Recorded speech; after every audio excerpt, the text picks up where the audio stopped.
Good morning. I'm going to talk about the cognitive behavioral therapy. Cognition means thinking, behavioral means behaving, therapy means treatment. The cognitive behavioral therapy started to treat depression, and they found that it is very effective in treating depression, and the incidence of recurrence is less. And this is started many years ago, many decades ago, and I translated a book about the mind over mood, where I made summary for that in English language. But now this book, which is Cognitive Behavioral Therapy, which is by Judith S. Beck, I will go through it and mention the important points, because it is very important. This book is recent in 2024, and it will be useful for people to become therapists, but also for ourselves, even if we are not sick. And if we have a sick person in the house or in the family, we can help them how to recover, because now they insist on recovery and on positive thoughts and positive goals of the person. And I find personally I get very good benefit from this book, because it helped me to understand my thinking and structuring my thought, because the thought, it affects the behavior, and it depends on the basic core belief which we learn in childhood. In childhood, we are born with the undeveloped brain, and during the first 7 years, we are like in hypnotized state to get in everything which we get in our environment, and our brain take in everything in the first 7 years. And there is a saying, give me a boy for the first 7 years and I will make him a man, and give me a girl in the first 7 years and I will make her a woman. In fact, the brain will continue to develop up to the age of 25. And we are born with the undeveloped brain. It develops by reaction or by reacting to the signals in the environment, and how much experience we expose our babies, our children, our teenager to experiences in life. Because when we are born, there are billions of nerve cells in the brain, but during time there will be a pruning of the nerve cells which are not used, because the brain is the biology of the body is very intelligent, so it will not keep so many nerve cells which are not used. It will die. Just like we prune the trees or tomato plants from too much leaves, so that the energy will be focused on the tomatoes. So the brain, it has a program to kill the nerve cells. If they are not used, if the brain is not exposed to experiences in life, it will die. And now this is the difficulty with the children given iPhone and iPad and cartoon, because the brain will learn passivity. They are not outdoor playing in the sunlight, which we human evolve through generations outdoor. Now we are not. We are indoors. We are not exposed to sunlight, and our life and our environment is not as natural as it used to be. But now I have to focus on this book, and I don't get distracted by so many things. The introduction is this lady. She is saying what is cognitive behavioral therapy, and how it changed nowadays to not to treat only depression, but to treat other personality disorders, worries, post-traumatic stress syndrome, anxiety, panic attack, phobias, and how we lead the patient to know how the thoughts, how the thinking affect the behavior. and the behavior will affect the quality and the quantity of our life. Quantity meaning how we live, longevity, and in good health, without being disabled in the last 10, 20, or 30 years of our life. So now the CBT, cognitive behavioral therapy, it focuses on recovery, on positive thoughts, and what are the goals of the patient, what are the values they want. It's not like before. Before they used to make charts, column, and then they will ask him the situation, who, what, when, where this situation happened. Then the mood, we describe it in one word, sad, depressed, suicide, and then you give it a number from 0 to 10 or from 0 to 100. Doesn't matter. Then automatic thoughts, what happened in your mind when you feel this way. Then B, you have to circle the hot thought. And I mentioned it in the book, how the brain affects the mind. Then as we go through the treatment, we will put the evidence which support our thoughts. Then another column, the evidence which is against our thought. So we start to think from another perspective. And then we will put a column, what is the alternative thought? Of course, the mood, we describe it in one word because too much is no good. Then the thought, we could describe it in one sentence.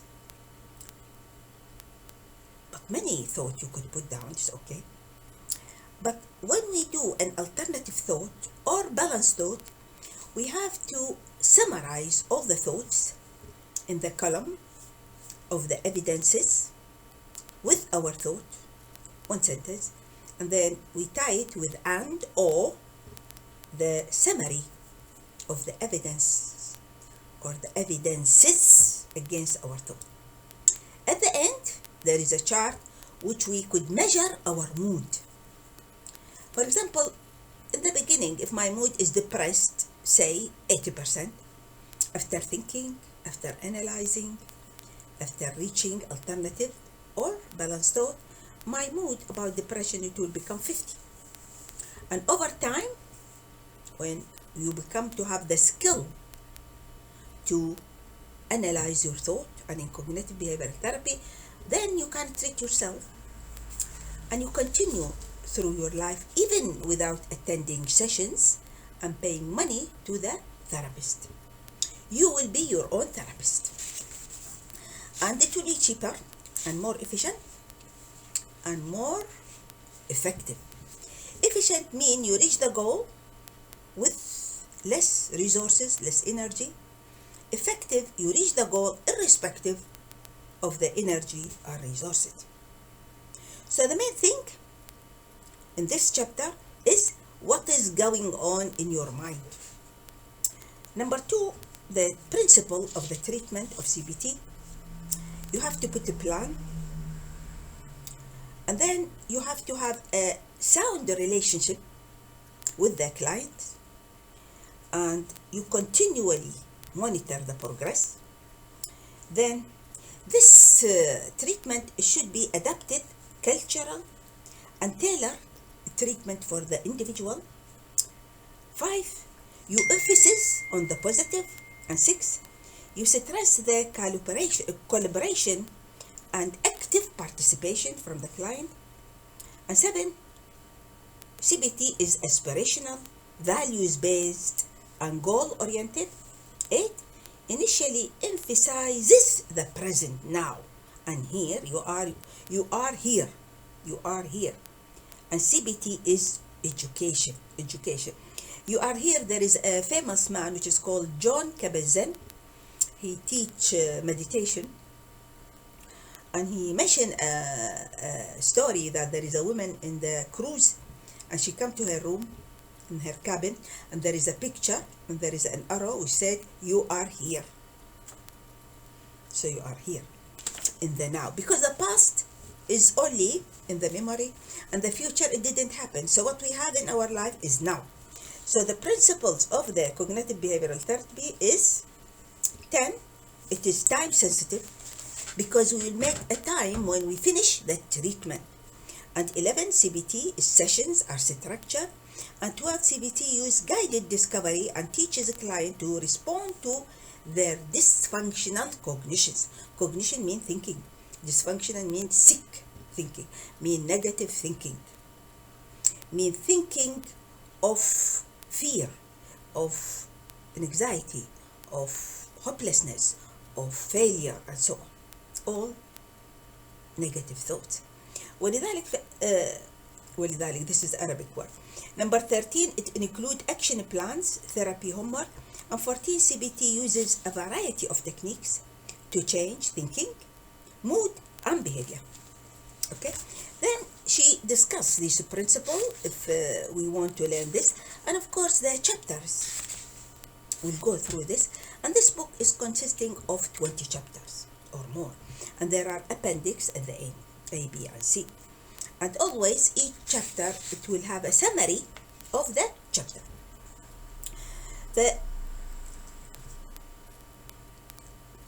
chapter 3 is cognitive conceptualization, meaning making concept about the patient. What is it? Cognitive conceptualization. How do you initiate the process of this concept?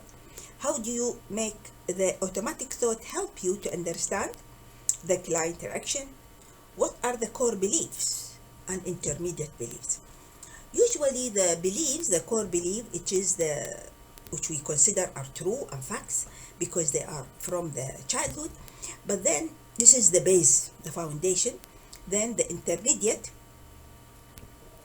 thoughts and the superficial thought are the automatic thought which comes spontaneously.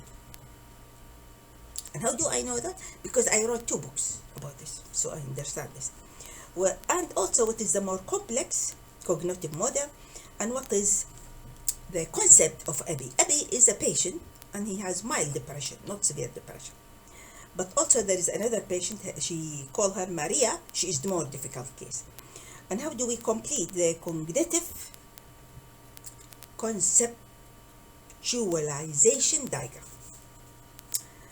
Then, how do you do that? We have to understand the client, their strengths and weaknesses, their aspiration and challenges. Number 2, we have to recognize how it is that the client develop a psychological disorder with dysfunctional thinking and maladaptive behavior. 3, how we strengthen the therapeutic relationship between us and the client, and then plan treatment within and across sessions.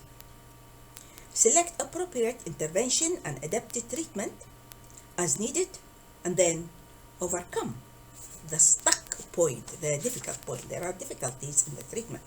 So there is initiation of this process, and the automatic thought, it will help to explain the client interaction.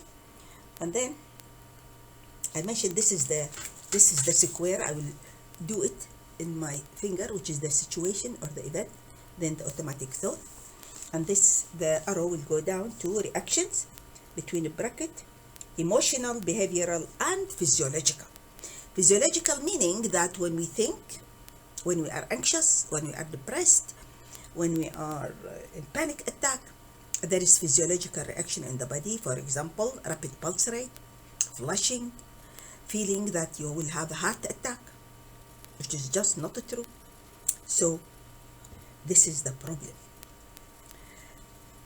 And then she gives examples. The adaptive beliefs.